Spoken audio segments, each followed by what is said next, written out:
Hello everyone, welcome back to my channel. As हमने यहाँ पे 2 टॉपिक्स कवर कर लिए हैं, टॉपिक 5 और टॉपिक 6 हमारे जावा के सिलेबस में।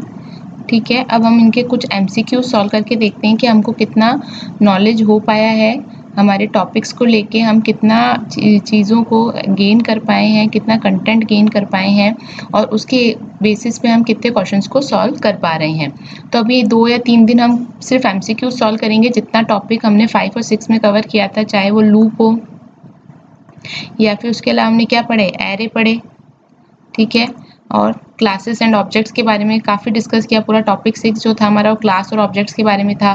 तो हम जितने भी चीज़ें हैं अभी लूप, एरे और मेथड जो देखे थे, इससे रिलेटेड हम कुछ एमसीक्यू सॉल्व करेंगे ताकि हमें पता भी चल जाएगा और हमें थोड़ी क्लैरिटी आ जाएगी कि हमें टॉपिक कितना क्लियर हो चुका है और अगर क्वेश्चन सॉल्व नहीं कर पा रहे तो we need to revise. Okay, तो मैं आशा करती हूँ कि जो जो क्वेश्चंस हम करेंगे, पहले आप क्वेश्चन खुद से सॉल्व कीजिए पॉज करके और फिर उसके बाद आप उसका सोल्यूशन देखिए, जिससे क्या होगा, आपको कॉन्फिडेंस भी बिल्डअप होगा और पता चल पाएगा कि आप खुद से कितने क्वेश्चन सॉल्व कर पा रहे हैं। नेक्स्ट चीज़, ये एमसीक्यूज क्वेश्चंस है और देखिए हमें एग्जाम में कोई भी आईडी अवेलेबल नहीं होती कि हम वहाँ पे जाके प्रोग्राम रन करके देख पाएँ। ठीक है, तो यहाँ पे भी हम कोशिश करेंगे कि हम ड्राई रन करके ही देखेंगे कि क्वेश्चंस के आंसर्स, आपका अगर कोई आउटपुट पूछा गया है तो आंसर कैसे आएगा। तो मैं इसको आईडी में रन करके नहीं दिखाऊंगी प्रोग्राम्स को। अगर आपको दिक्कत आती है तो आप अपने आईडी में रन करके देख सकते हैं, बट जैसे हम एग्जाम के अंदर क्वेश्चन सॉल्व करते हैं उसके अंदर हमारे पास कोई आईडी अवेलेबल नहीं होती, कोई हमारे पास किट अवेलेबल नहीं होता जिसके अंदर हम प्रोग्राम रन करके देख सके। हमें पेन पेपर पे ही प्रोग्राम को रन करना होता है, तो हम उसी की तरह ही यहाँ पर भी सॉल्व करेंगे। तो आइए स्टार्ट करते हैं। स्टार्ट करने से पहले जो भी चैनल पे नए हैं प्लीज़ चैनल को लाइक कीजिए, सब्सक्राइब कीजिए। आपको यहाँ पे काफ़ी वैल्यूएबल कंटेंट मिलने वाला है। हमने काफ़ी टॉपिक्स कवर कर भी लिए हैं और आगे भी कोई अपकमिंग एग्जाम्स आएंगे, उसके लिए हम भी और सब्जेक्ट्स के लेक्चर्स आपके लिए अपलोड करते जाएंगे। ठीक है, तो फर्स्ट क्वेश्चन से स्टार्ट करते हैं। फर्स्ट क्वेश्चन क्या है, which of these operators is used to allocate memory to array variable in Java. तो हमने देखा था जब हमने एरे को डिक्लेयर किया था तो हमने कौन सा ऑपरेटर यूज किया था, न्यू ऑपरेटर यूज किया था। तो यहाँ देखिए ऑप्शन में क्या दे रखा है, मैलॉग, एलॉग, न्यू एंड न्यू मैलॉग। तो इसका आंसर क्या है आपका, न्यू। ठीक है, मैलॉग एलॉग ये आपके किस में यूज होते थे, सी और C++ में आप यूज कर सकते थे। Okay, just wait, battery is low. I'll just put the charger and I'll continue.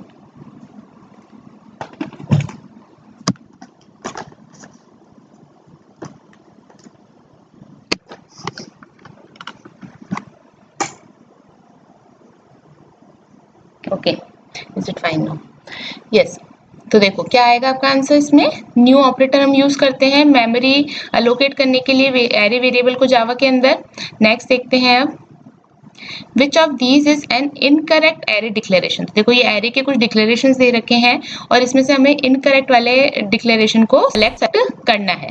तो देखिए क्या होगा, फर्स्ट वाला अगर आप देखें क्या है, int array new int 5।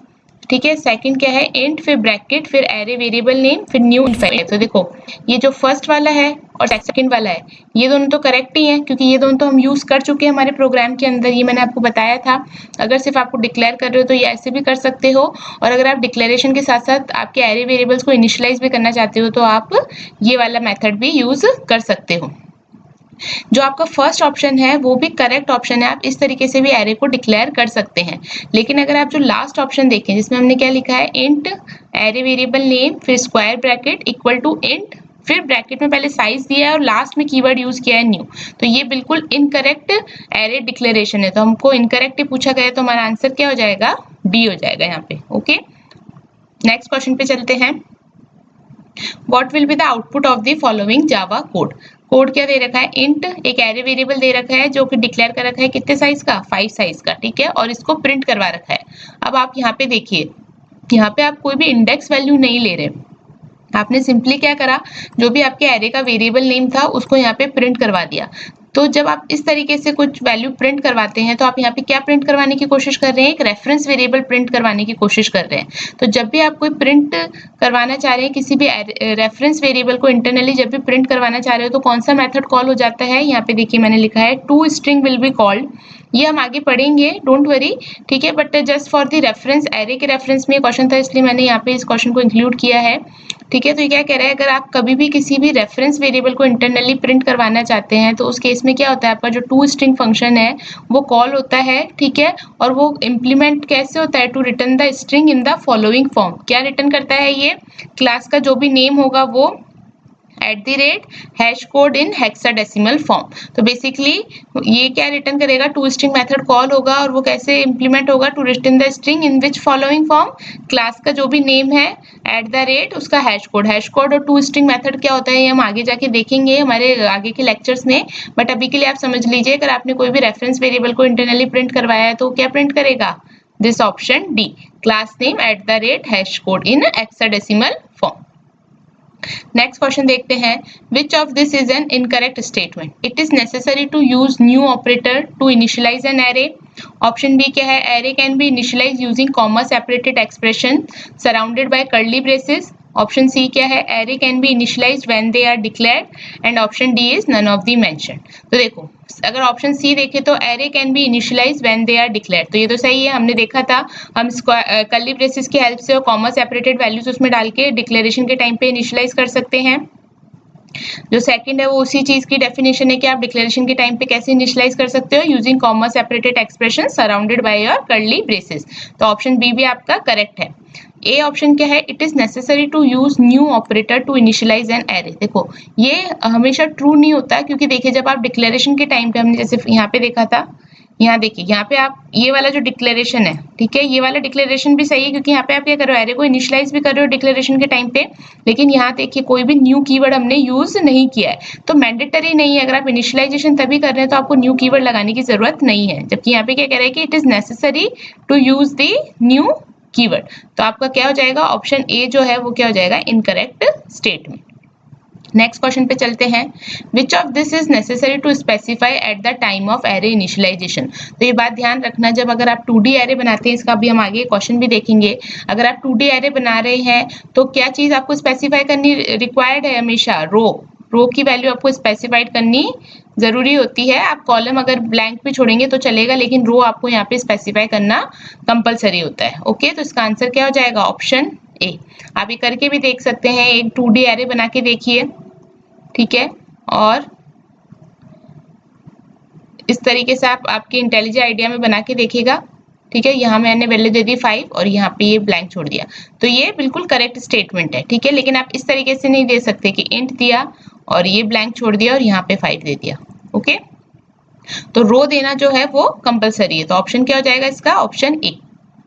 Next देखो, what will be the output of the following Java code, ठीक है। अब देखिए कोड आ गए, हम इन कोड्स को आईडी पे रन नहीं करेंगे, आप चाहें तो आप वीडियो को पॉज करके आईडी पे रन करके देख सकते हैं, बट मैं आपको यहाँ पे डायरेक्ट एक्सप्लेन करके दिखाऊंगी कि कैसे जब एग्जाम के अंदर क्वेश्चंस आएंगे तो आपको ड्राई रन करके क्वेश्चंस को सॉल्व करने की कोशिश करनी है, ठीक है। यहाँ एक क्लास दे रखी है एरे आउटपुट नाम से, उसमें एक public static void main function बनाया है, ठीक है। यहाँ पे इन्होंने एक वेरिएबल डिक्लेयर करा है, एरे टाइप का वेरिएबल है, जिसका साइज कितना है, 10 है, यानी कि 10 एलिमेंट्स उसके अंदर रखे जा सकते हैं। इंडेक्स कहाँ से स्टार्ट होगी आपके एरे वेरिएबल की, 0 से स्टार्ट होगी और कब तक चलेगी, 9 तक, क्योंकि 10 एलिमेंट्स आप रख सकते हो इसमें। तो ये आपकी इंडेक्सेस हो जाएंगी एरे की, ठीक है। अब देखिए, अभी सिर्फ आपने डिक्लेयर करा है ना, इनिशियलाइज कुछ भी नहीं किया है। अब यहाँ पे हम क्या कर रहे हैं, एक लूप चला रहे हैं। देखो फॉर लूप मैंने अभी पढ़ाया नहीं है, अभी मैंने सिर्फ व्हाइल लूप ही पढ़ाया है, बट फॉर लूप में आप समझ लीजिए, फॉर लूप भी बेसिकली होता तो इटरेशन के लिए यूज होता है। इसके अंदर आप क्या करते हो, व्हाइल लूप में आप क्या कर रहे थे, हम पहले इनिशियलाइजेशन करते हैं, ठीक है। मैं यहाँ पे थोड़ा सा समझा देती हूँ ताकि आप ये क्वेश्चंस करेंगे तो आपको दिक्कत ना हो। फिर व्हाइल लूप के अंदर हम क्या करते हैं, जो भी कंडीशन होती है जिसके बेसिस पे उस लूप को हमें एग्जीक्यूट कराना है वो यहाँ पे देते हैं, और यहाँ पे व्हाइल लूप के अंदर हम क्या करते हैं, एक्सप्रेशन को अपडेट करते हैं। तो बेसिकली व्हाइल लूप के लिए क्या कर रहे हो, आपको 3 लाइन यूज हो रही है, ठीक है ना, लूप को एग्जीक्यूट करने के लिए। इनिशियलाइजेशन पहले करना पड़ रहा है, फिर व्हाइल के अंदर आप कंडीशन चेक कर रहे हो, और क्योंकि लूप को हमें टर्मिनेट भी करना है डेफिनेट टाइम में, इसलिए हम उसके एक्सप्रेशन को भी अपडेट कर रहे हैं। तो यहाँ पे क्या कर रहे हैं, 3 लाइन में आप क्या कर रहे हो, व्हाइल के अंदर एक्सप्रेशन को अपडेट कर रहे हो, या जो भी एक्सप्रेशन यूज कर रहे हो उसकी वैल्यूज को इनिशियलाइज, कंडीशन चेक और अपडेट कर रहे हो। फॉर लूप के अंदर बस फायदा क्या है कि फॉर लूप भी काम तो वही करेगा, लेकिन फॉर लूप के अंदर आप क्या कर सकते हो, इनिशियलाइजेशन, ठीक है, उसके अलावा कंडीशन, जो भी आप कंडीशन पे लूप चलाना चाहते हैं, प्लस एक्सप्रेशन जो भी आप अपडेट करना चाहते हैं, ठीक है ना, वो सब एक साथ यहाँ पे ब्रैकेट में दे सकते हैं। यहाँ पे ये देखिए फॉर के साथ हमने एक साथ ही सब चीजें ब्रैकेट में दे दी। तो बस इतना ही डिफरेंस है। आप ये समझिए कि इसमें कुछ अलग से रॉकेट साइंस नहीं लगी है, बस ये है कि आप कैसे रिप्रेजेंट करना चाहते हो। जो काम आप फॉर लूप से कर रहे हो वो काम आप व्हाइल लूप से भी कर सकते हो, नो प्रॉब्लम, ठीक है। बस वो है कि सिंटैक्सेस जो हैं वो थोड़े से डिफरेंट है, ठीक है। तो आई होप अब आपको समझ में आ गया होगा कि फॉर लूप का मतलब क्या है कि इनिशियलाइजेशन, कंडीशन और अपडेट चेक हम एक ही जगह पे यहाँ पे लिख रहे हैं, तो हमें अलग अलग लाइन में लिखने की जरूरत नहीं है। चलिए अब हम हमारे प्रोग्राम पे फोकस करते हैं जो हमको क्वेश्चन में दे रखा है, जिसका हमें आउटपुट फाइंड आउट करना है।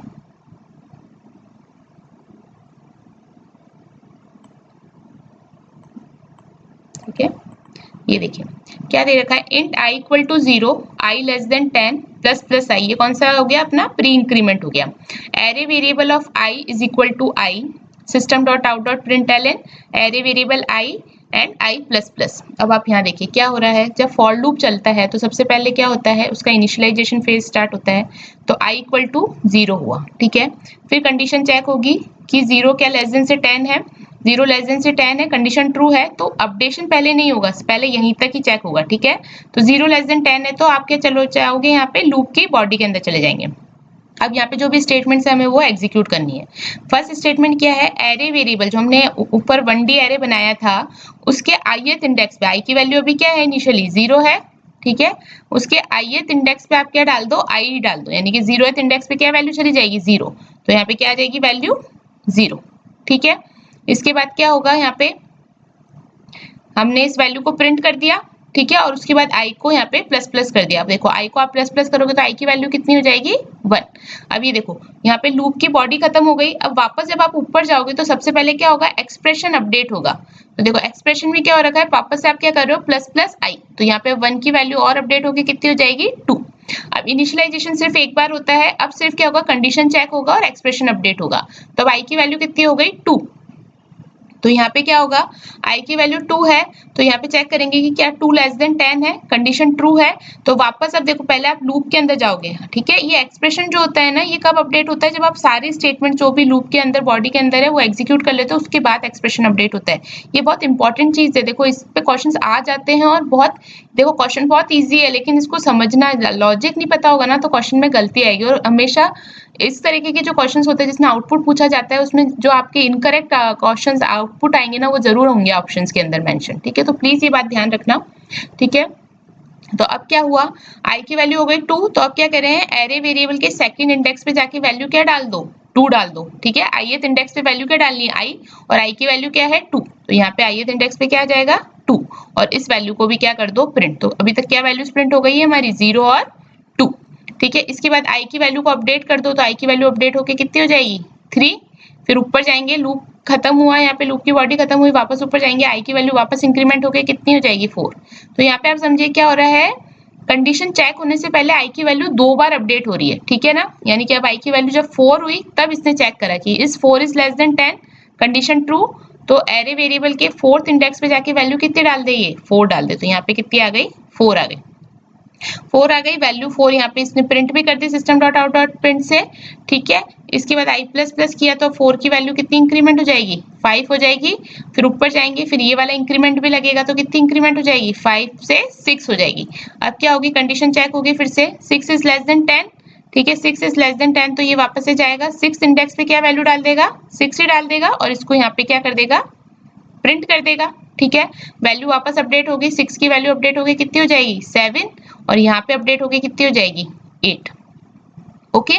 8 हुआ तो अब 8th इंडेक्स पे जाके वैल्यू कितनी डाल देगा, 8 डाल देगा, और यहाँ वैल्यू कितनी प्रिंट कर देगा, 8। 8 के बाद वापस से क्या होगा, वैल्यू इंक्रीमेंट होगी तो कितनी होगी, 8 से 9 हो जाएगी। फिर ऊपर जाएंगे तो 9 से कितनी हो जाएगी, 10। अब देखिए यहाँ कंडीशन चेक होगी, इस 10 is less than 10, no, condition is false. यहाँ पे कंडीशन क्या हो गई, फॉल्स। तो यहाँ पे आपका लूप क्या हो जाएगा, टर्मिनेट, ठीक है। तो आपका आउटपुट क्या आ रहा है यहाँ पे, 2 4 6 8। तो आपका ऑप्शन कौन सा करेक्ट हो जाएगा, option A is the correct answer. तो देखो क्वेश्चन बहुत इजी था लेकिन लूप का सीक्वेंस क्या होता है वो आपको समझ में आना चाहिए। देखिए इतना अच्छा क्वेश्चन है ये, इसमें हमने लूप का जो फॉर लूप है उसको पूरे अच्छे से एक्सप्लेन कर दिया, ठीक है ना। तो वापस देखो जरूरत भी नहीं पड़नी चाहिए क्योंकि इतने अच्छे से यहाँ पे इसने इस लूप को एक्सप्लेन किया है, ठीक है। आइए चलते हैं अब नेक्स्ट क्वेश्चन पे। देखिए नेक्स्ट क्वेश्चन भी आपका एरे से रिलेटेड ही है। What will be the output of the following Java code. ठीक है, हमें क्या दे रखा है, हमें एक 2D एरे डिक्लेयर कर रखा है, ठीक है। और 2D एरे कैसे डिक्लेयर कर रखा है, देखिए मैंने अभी बताया था ना आपको कि आप जब भी कोई 2D एरे या मल्टी डायमेंशनल एरे जो भी 2D एरे डिक्लेयर कर रहे हैं उसके अंदर आपको रो जो है वो स्पेसिफाई करनी जरूरी है डिक्लेरेशन टाइम पे। चाहे देखिए यहाँ पे इसने कॉलम एम्प्टी छोड़ रखा है लेकिन रो की वैल्यू क्या कर रखी है, यहाँ पे स्पेसिफाई कर रखी है। रोज कितनी होंगी आपकी, 3 होंगी। इसके बाद इसने यहाँ पे क्या करा है, इंडिविजुअली रोज के अंदर कॉलम की वैल्यूज को डिक्लेयर किया है, ठीक है ना, डायनामिकली। तो यहाँ पे देखो फर्स्ट जो रो है उसके अंदर कितनी है वैल्यू, जैसे अगर हम यहाँ बना ले 0 1 और 2। फर्स्ट रो जो है उसके अंदर हम कितने कॉलम डिक्लेयर कर रहे हैं, ओनली एक कॉलम। सेकंड जो रो है उसके अंदर हम कितने कॉलम्स डिक्लेयर कर रहे हैं, 2 कॉलम्स। और थर्ड जो रो है उसके अंदर हम कितने कॉलम्स डिक्लेयर कर रहे हैं, 3 कॉलम्स। अगेन ये मैं आपको ड्राई रन करके ही दिखाऊंगी, आप इसको इंटेलिजेंट आइडिया पे रन करके देख सकते हैं, ठीक है। तो ये इस तरीके का कुछ एरे आपका बन रहा है, 2D एरे। इसके बाद यहाँ पे इसने एक वेरिएबल डिक्लेयर करा है जिसके अंदर इनिशियलाइज कितनी कर दी है, value sum is equal to 0। अब यहाँ पे इसने लूप चलाया है, क्या लूप चलाया है, for int i is equal to 0 i less than 3 plus plus i, ठीक है। लूप अब आई होप आपको समझ में आ गया। और लूप के अंदर एक और लूप चलाया है, for int j equal to 0 while j is less than i plus 1, और यहाँ पे क्या हो जाएगा, प्लस प्लस j, ठीक है। और यहाँ पे क्या कर रहा है, एरे के अंदर क्या डाल रहा है, वैल्यू डाल रहा है i ऑफ j की वैल्यू में क्या डाल रहा है, j प्लस 1, यानी हमेशा वैल्यू क्या डल रही है, j प्लस 1 डलेगी, ठीक है। चाहे इधर हो या इस कॉलम में हो या फिर इस कॉलम में हो, ठीक है। तो देखिए मैं आपको करके बताती हूँ। इसमें देखो सबसे पहले i इक्वल टू 0 हुआ, 0 is less than 3, condition true, ठीक है। तो ये लूप के अंदर जाएगा, लूप में यहाँ पे चेक करेगा j इज इक्वल टू 0, ठीक है। j की वैल्यू 0 इनिशियलाइज करी, फिर यहाँ चेक करें कि क्या 0 जो है लेस देन है i प्लस 1 से। i की वैल्यू अभी कितनी थी, 0 थी, और j की वैल्यू भी 0 है। यहाँ पे आप कंडीशन क्या चेक करो कि क्या 0 जो है वो लेस देन है i प्लस 1 से। तो i प्लस 1 कितना हो जाएगा, 0 प्लस 1, तो 0 is less then 1, condition true. तो आप लूप में गए, लूप में आपने क्या करा, एरे ऑफ ij, यानी कि जो आपका 2D एरे बना है उसके ij, ith इंडेक्स और jth इंडेक्स, i और j की अभी वैल्यूज क्या है, 0 0। तो यहाँ पे क्या डाल दे वैल्यू, j प्लस 1, तो j क्या है 0 प्लस 1, तो कितनी वैल्यू डाल दे 1। तो देखो एरे का जो 0 0 इंडेक्स है वो कौन सा हो जाएगा आपका, यहाँ पे हम देखिए कॉलम को दे दे तो 0 0th इंडेक्स कौन सा हो जाएगा, 0 रो 0 कॉलम, दिस वन। तो यहाँ पे आ जाएगी वैल्यू 1। अब नेक्स्ट चलते हैं, ठीक है। अब i की वैल्यू क्या हो गई, प्लस प्लस हो गई, ठीक है। लूप यहाँ पे खत्म हो गया, क्योंकि एक ही स्टेटमेंट थी इसलिए इन्होंने यहाँ कर्ली ब्रेसेस नहीं लगाए। बट देखो ये जो प्रैक्टिस इसको अच्छी नहीं माना जाता, आपको कर्ली ब्रेसेस लगाने चाहिए ताकि थोड़ा सा रीडेबिलिटी अच्छी इसकी इंप्रूव हो सके, ठीक है। अब यहाँ पे क्या होगा, j की वैल्यू कितनी हो जाएगी, j की वैल्यू 1 हो जाएगी, तो 1 लेस देन 1 पे कंडीशन फॉल्स हो गई, तो ये लूप वापस कहाँ चला गया, आउटर लूप में। आउटर लूप में अब आपने क्या चेक करा, अब आउटर लूप में i की वैल्यू भी क्या हो गई 1। अब 1 जो है लेस देन 3 है, तो अब कंडीशन हो जाएगी ट्रू। अब आप वापस जाएंगे अंदर, तो अब i की वैल्यू अब कितनी हो गई है, यहाँ पे 1 हो गई है, ठीक है। तो अब यहाँ पे हम वापस बनाते हैं, मैं आपको ये ड्राई रन करके बस इसीलिए दिखा रही हूँ ताकि आप भी थोड़ा समझ सके कि एग्जाम में आपको कैसे करना है। तो देखो i की वैल्यू कितनी हो गई यहाँ पे, अब 1 हो गई, i की वैल्यू 1 है, 1 लेस देन 3। अब वापस से क्या होगा, देखो क्योंकि ये इनर लूप है, अभी मैंने आपको क्या बताया, आउटर लूप में तो इनिशियलाइजेशन एक ही बार हुआ, लेकिन आउटर लूप के अंदर जो इनर लूप है उसमें बार बार आपको इनिशियलाइजेशन करना पड़ेगा। जितनी बार भी वो इनर लूप में वापस आएगा, और फर्स्ट टाइम जब भी जैसे वापस इनर लूप में एंटर करेगा तो इनिशियलाइजेशन होगा, और फिर जब इनरली वो लूप में चल रहा है तो इनिशियलाइजेशन बार बार अपडेट नहीं होगा। देखिए अभी आपको समझ में आ जाएगा कैसे। देखो अब j की वैल्यू क्या हो गई, फर्स्टली 0 हो गई, ठीक है। इस 0 is less than i plus 1 कितना हो जाएगा 2, तो 0 लेस देन 2 कंडीशन ट्रू है। तो क्या करे, एरे ऑफ i और j की वैल्यू कितनी है 1 एंड 0, तो 1 एंड 0 पे क्या डाल दे value, j plus 1, j plus 1 कितनी हो जाएगी 0 प्लस 1 इज इक्वल टू 1। तो यहाँ पे क्या डाल दी वैल्यू 1। अब देखो अभी आप इनर लूप में ही है, इनर लूप में ये वाली बॉडी एग्जीक्यूट हुई लूप की, और फिर j की वैल्यू क्या हुई इंक्रीमेंट, i की वैल्यू अभी भी 1 ही है, ठीक है। j की वैल्यू अब कितनी हो गई यहाँ पे, 0 से बढ़ के कितनी हो गई 1, ठीक है। क्यों, क्योंकि अभी आप इनर लूप में ही हो। आप वापस से कंडीशन चेक करोगे तो वापस कंडीशन क्या चेक होगी, is 1 is less then 2, condition true है। तो अब वापस से क्या कर दो, वैल्यू को यहाँ अपडेट कर दो, तो i की वैल्यू तो 1 और j की वैल्यू कितनी हो जाएगी 1, और इसमें वैल्यू कितनी डाल दो j प्लस 1, यानी 1 प्लस 1 इज इक्वल टू कितना हो गया 2। ये वैल्यू किस में आ जाएगी, 1 और 1 वाली इंडेक्स पे आ जाएगी, 1 रो एंड 1 कॉलम, ठीक है। अब देखो अब j की वैल्यू कितनी हो जाएगी यहाँ पे, अब j की वैल्यू हो जाएगी 2, ठीक है। i की वैल्यू 1 ही रहेगी, अभी भी हम इनर लूप में ही है। अब यहाँ पे चेक होगा कि इस 2 इज लेस देन 2, कंडीशन क्या हो गई फॉल्स हो गई, कंडीशन फॉल्स होते हैं हम क्या कर देंगे, इनर लूप से एग्जिट कर जाएंगे, वापस हम किस में चले जाएंगे, हमारे आउटर लूप पे। अब आउटर लूप पे आई की वैल्यू कितनी हो जाएगी, देखो पहले 0 थी, फिर 1 हुई, अब आई की वैल्यू कितनी हो जाएगी 2। ठीक है, तो अब इसको इरेज करते हैं। मैं आशा करूँ कि आप खुद से भी सॉल्व करके देख रहे होंगे। ठीक है, जितना आप प्रैक्टिस करोगे ना उतना आपको कोडिंग में दिक्कत नहीं आएगी। अब देखिए, अब हमारी आई की वैल्यू कितनी हो गई, 2 हो गई। अब आई की वैल्यू कितनी हो गई यहाँ पे 2। अब वापस से 2 इज लेस देन 3। ठीक है, आउटर लूप के लिए कंडीशन ट्रू है, तो हम इनर लूप में गए। इनर लूप भी देखो आउटर लूप की बॉडी का ही पार्ट है। ठीक है, तो इसको हमें एग्जीक्यूट करना होगा बार बार, जितनी बार आपकी कंडीशंस ट्रू होंगी। ठीक है, इसलिए बार बार इनिशियलाइजेशन होता है यहाँ पे। अब जे की वैल्यू सबसे इनिशियली क्या है, 0। यहाँ पे क्या चेक करेंगे, इज 0 लेस देन 2 + 1, क्योंकि i + 1 चेक करें तो 0 लेस देन 3, कंडीशन ट्रू है, तो एरे ऑफ आई जे यानी कि सेकंड रो के 0th कॉलम पे कितनी डाल दे वैल्यू, j + 1 यानी कि 1 डाल दे। ठीक है, फिर वापस से एग्जीक्यूट करेंगे। अब यहाँ पे ये वैल्यू डाल देंगे और j की वैल्यू अब कितनी हो जाएगी, यहाँ हो जाएगी 1, i की वैल्यू 2 ही रहेगी, क्योंकि अभी हम इनर लूप भी हमारा जो है कंडीशन ट्रू दे रहा है। तो इस 1 is less than 3, again condition true है, तो अब क्या करें, एरे ऑफ सेकंड रो के फर्स्ट कॉलम में कितनी वैल्यू डाल देंगे, यहाँ हम डाल देंगे j + 1 यानी कि 1 + 1 इज 2। ठीक है, तो यहाँ आ जाएगी, देखो फर्स्ट वाले में तो 1 आ गई और इसमें कितनी आ गई 2। सेकंड रो के 0th कॉलम में तो हमने कितनी डाल दी वैल्यू 1, और सेकंड रो के फर्स्ट कॉलम में हमने वैल्यू कितनी डाल दी, यहाँ पे 2 डाल दी। ठीक है, नेक्स्ट देखो, अब j की वैल्यू कितनी हो जाएगी, यहाँ पे j की वैल्यू हो जाएगी 2, और i की वैल्यू हमारी 2 ही रहेगी। अभी हम इनर लूप में ही चल रहे हैं। अब 2 इज लेस देन 3, अगेन क्या है, कंडीशन ट्रू है, तो यहाँ पे क्या हो जाएगा, एरे ऑफ सेकंड रो के सेकंड कॉलम में क्या डाल दे वैल्यू, j + 1 कितनी हो जाएगी, 2 + 1, तो ये कितना हो गया 3, तो यहाँ पे कितनी आ गई वैल्यू 3। ठीक है, और अब j की वैल्यू कितनी हो जाएगी यहाँ पे 3, और यहाँ कंडीशन चेक होगी कि इस 3 इज लेस देन 3, कंडीशन क्या हो गई फॉल्स, तो हम क्या कर देंगे, यहाँ से टर्मिनेट कर देंगे, और उस केस में हमारी i की वैल्यू भी अब कितनी हो जाएगी, 3 हो जाएगी। ठीक है, जैसे आप आउटर लूप में जाओगे तो यहाँ चेक करोगे 3 लेस देन 3 भी क्या है, कंडीशन फॉल्स है, तो हम यहाँ पे क्या करेंगे, इस कंप्लीट लूप से यहाँ पे एग्जिट कर जाएंगे। ठीक है, क्योंकि हमारी दोनों ही कंडीशंस फॉल्स हो चुकी हैं। ओके, अब हमारी वैल्यूज हो गई। अब हम गए वापस से किसमें, हमने वापस नया एक लूप चालू किया।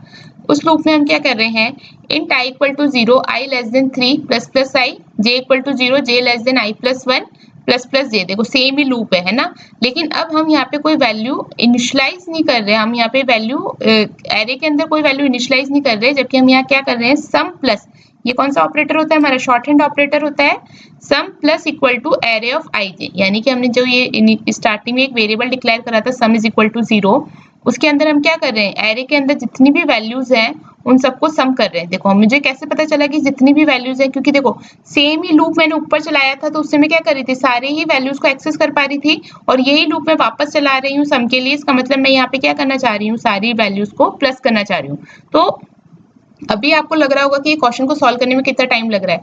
ये क्वेश्चन को सॉल्व करने में अभी टाइम ज्यादा इसलिए लग रहा है क्योंकि मैं अभी आपको समझाने के पर्पज से कर रही हूँ, लेकिन जब आप इनकी प्रैक्टिस करेंगे तो आपको खुद को इतना इजीली, जब आप देखोगे लूप्स को या प्रोग्राम को देखोगे तो आपको बहुत इजीली पता चल जाएगा कि आउटपुट क्या आने वाला है। ठीक है, अभी आपको लग रहा होगा कि मुझे टाइम लग रहा है, तो हाँ मुझे तो टाइम लगेगा क्योंकि मैं आपको समझाने के पर्पज से इसको रिकॉर्ड कर रही हूँ वीडियो। ठीक है, बट आप प्रैक्टिस कीजिए, आप प्रैक्टिस करोगे तो आपको श्योरली बहुत कम टाइम में आप आउटपुट निकाल पाएंगे।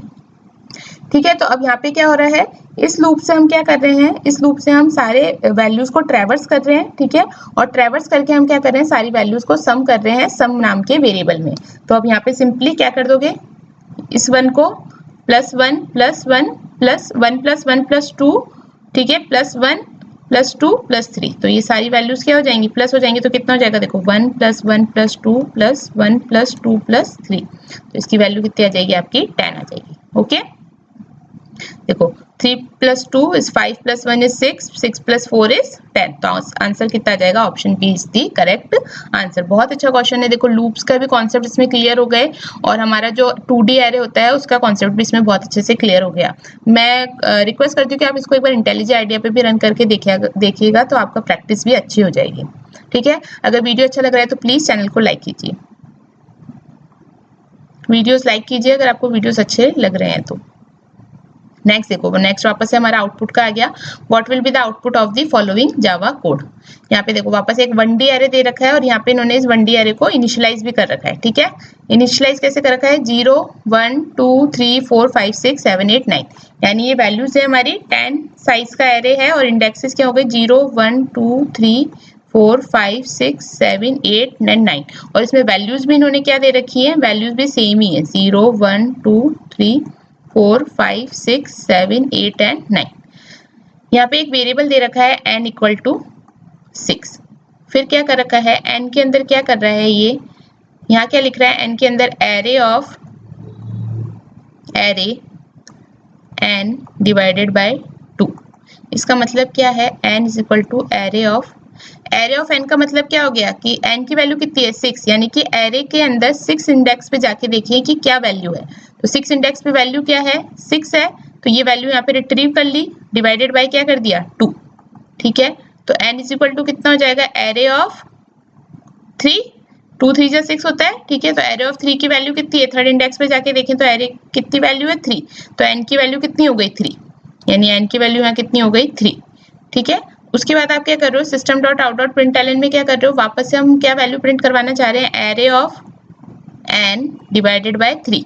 तो n की वैल्यू कितनी है 3 है, सॉरी डिवाइडेड बाय 2। तो यहाँ पे क्या लिख सकते हैं, एरे ऑफ 3 डिवाइडेड बाय 2, यानी कि थर्ड इंडेक्स पे जो भी वैल्यू है उसको रिट्रीव करना है। तो थर्ड इंडेक्स पे कितनी वैल्यू है, यहाँ पे थर्ड इंडेक्स पे वैल्यू है 3, तो यहाँ पे आ जाएगी 3 और 3 डिवाइडेड बाय 2 करेंगे तो कितना आ जाएगा 1.5। लेकिन क्योंकि देखो आप इंटीजर डिवीजन कर रहे हो तो वैल्यू सिर्फ कितनी रिट्रीव होगी आपको 1, तो ऑप्शन में आंसर क्या हो जाएगा आपका, option D is the correct answer. ठीक है, ये भी क्वेश्चन आई होप समझ में आ गया होगा। ठीक है, हम सिंपली क्या करें, इंडेक्स की वैल्यू को रिट्रीव कर रहे हैं और यहाँ पे डिवीजन परफॉर्म कर रहे हैं।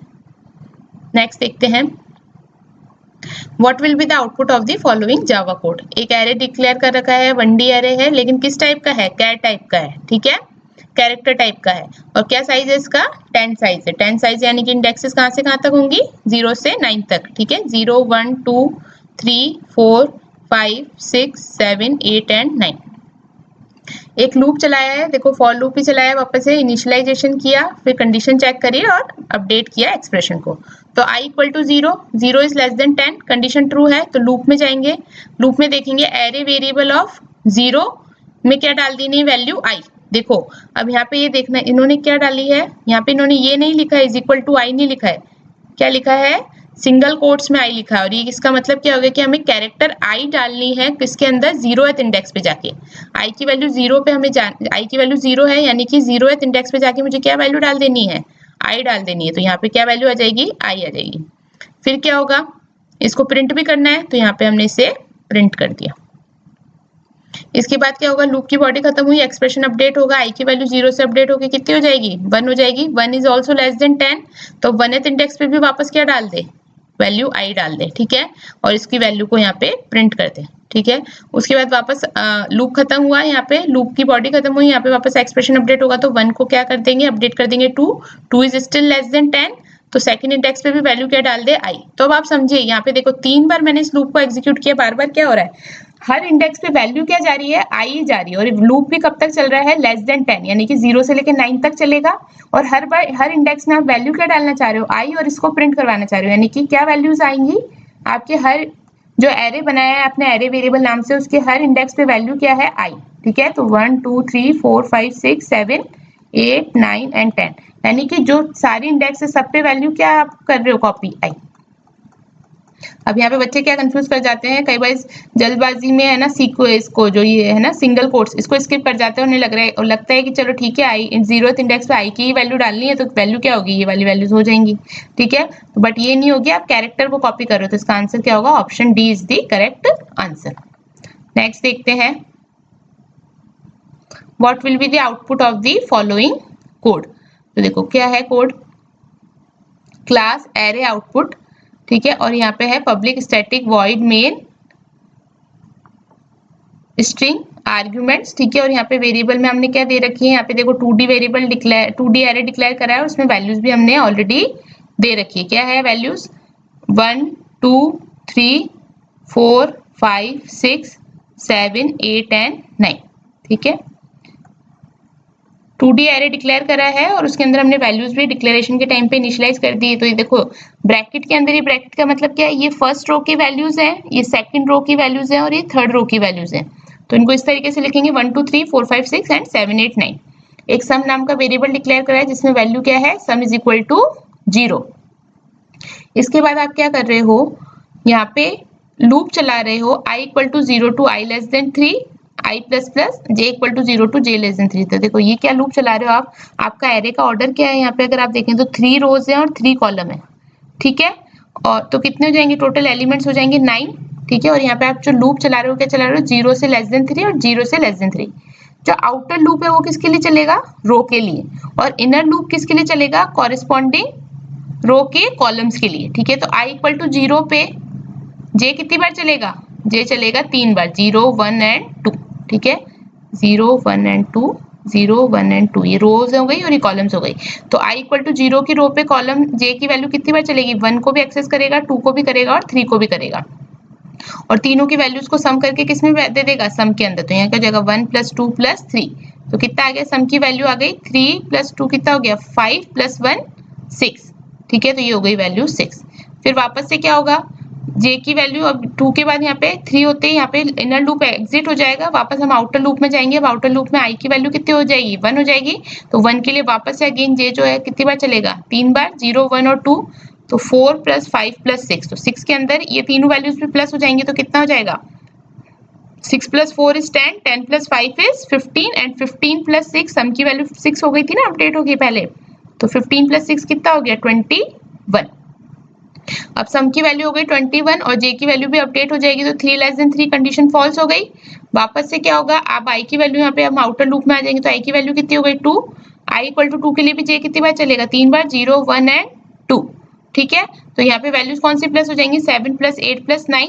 तो ये कितना हो जाएगा, 8 और 7 कितना होगा, 15, ठीक है। 15 और 9 कितना हो जाता है हमारा, 24। तो 21 में कितना प्लस हो जाएगा, 24।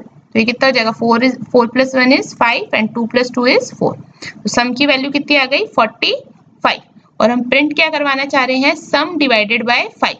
तो सम की वैल्यू कितनी है, 45, उसको हम डिवाइड करेंगे 5 से, तो इंटीजर रिजल्ट कितना आ जाएगा इसका, 9। तो आपका आंसर क्या हो जाएगा, option B is the correct answer. Okay, I hope ये क्वेश्चंस आपको समझ में आए होंगे। आज वाले में हमने देखे ड्राई रन करके देखा कि कैसे अगर एमसीक्यूज आते हैं एग्जाम में तो हमें कैसे सॉल्व करने हैं। हम और क्वेश्चन सॉल्व करेंगे। अगर वीडियो अच्छा लगा है तो प्लीज लाइक कीजिए और अगर आप चैनल पे नए हैं तो चैनल को सब्सक्राइब कीजिए। Thank you.